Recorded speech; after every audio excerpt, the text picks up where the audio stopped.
बंटी चिड़िया अपनी बेटी टुनटुनी से बहुत प्यार करता था। वो उसके हर जन्मदिन बड़े धूमधाम से मनाता था। धीरे धीरे टुनटुनी 15 साल की हुई। उसकी 15वीं भी जन्मदिन आने ही वाला था। जन्मदिन के 2 दिन पहले वो बंटी के पास जाती है और उसे बोलती है, पापा आप क्या कर रही हो? बेटा, मैं तेरे जन्मदिन की तैयारी कर रहा हूँ। तू तो जानती ही है मैं तेरा हर जन्मदिन बड़ी ही धूमधाम से मनाता हूँ। लेकिन पापा मुझे इस बार अपना जन्मदिन नहीं मनाना। ये सुनकर बंटी हैरान हो जाता है और टुनटुनी से पूछता है, अरे टुनटुनी, तुझे अचानक क्या हो गया? तेरे जन्मदिन की लगभग सब तैयारी हो गई है और तुम बोल रही हो कि तुम्हें अपना जन्मदिन नहीं मनाना। ऐसा क्यों बेटा? मुझसे कोई गलती हो गई है क्या?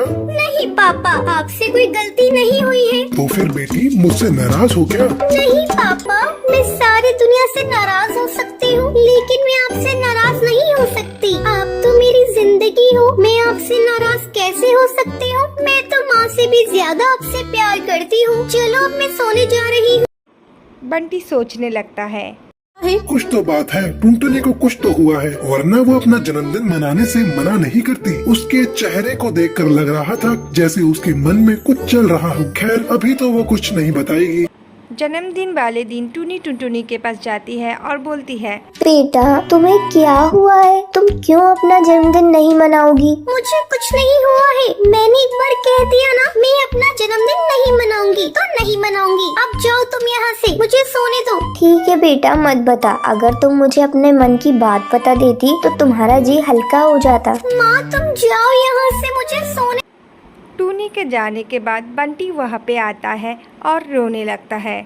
पापा आप क्यों रो रहे हैं? क्या बात हो गई है पापा? और क्या बेटा, रोए नहीं तो और क्या करूं? तुम तो अपने मन की बात बता ही नहीं रही हो कि तुम्हें जन्मदिन क्यों नहीं मनाना। मैं तो तुमसे सारी बात शेयर करता हूं और तुम हो कि कुछ बता ही नहीं रही हो। बताओ तुम्हें क्या चाहिए? पापा जो मुझे चाहिए वो आप मुझे दोगे क्या? तुम मांग कर तो देखो, मैं जरूर ला कर दूंगा। मैं तुम्हारी इच्छा अगर पूरी न कर सका तो तुम्हारा बाप कैसा? तो पापा आप शराब पीना छोड़ दो। मैं तुम्हारी कसम खाता हूँ, आज से मैं शराब को कभी हाथ नहीं लगाऊंगा। चलो तुम अब फटाफट तैयार हो जाओ। टुनटुनी फटाफट तैयार होकर हॉल में आ जाती है और धूमधाम से अपना जन्मदिन मनाती है। इसी तरह से 5 साल गुजार जाते हैं।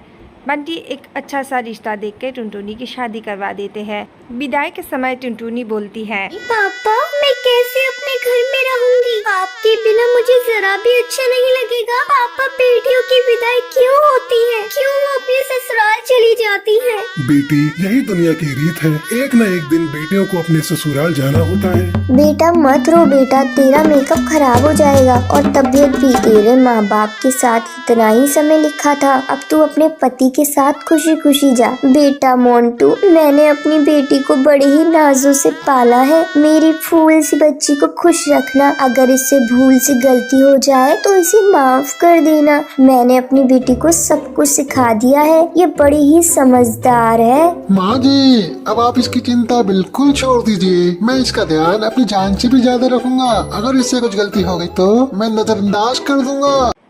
तभी मोंटू कबूतर का दोस्त कालू कौवा बोलता है, अरे भाई जल्दी विदाई करा कर चलना, मुझे बहुत जोरों की भूख लगी है। रात मेरा खाने से पेट नहीं भरा, साला खाने में कोई स्वाद ही नहीं था। हाँ दोस्त, रोटियां भी मुझे कुछ खास लगी नहीं। चलो रास्ते में रुक कर कहीं ढाबे पर खा लेंगे।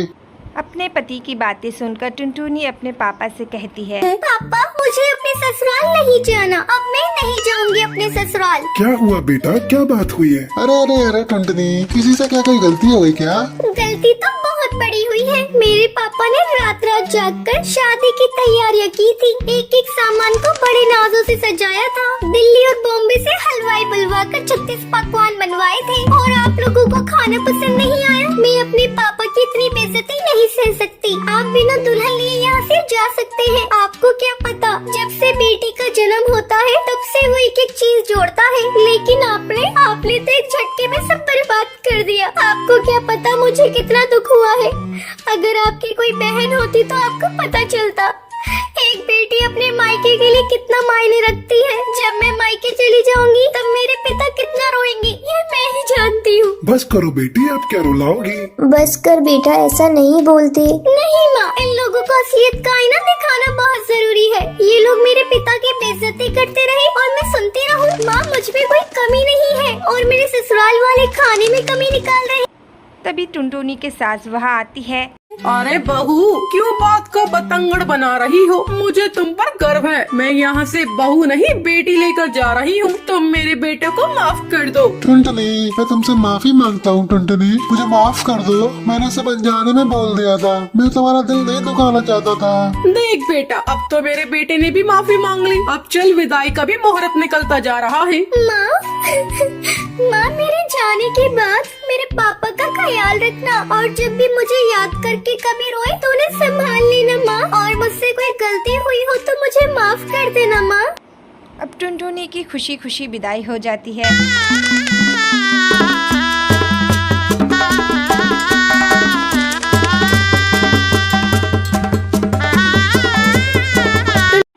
टुनटुनी के चले जाने के बाद बंटी चिड़िया टुनी से कहता है, बेटियां कब बड़ी हो जाती हैं पता ही नहीं चलता। हाँ जी, देखिए ना, टुनटुनी के चले जाने के बाद पूरा घर सूना पड़ा है। लेकिन उन्हें इस बात की तसल्ली थी कि टुनटुनी की ससुराल वाले बहुत अच्छे हैं।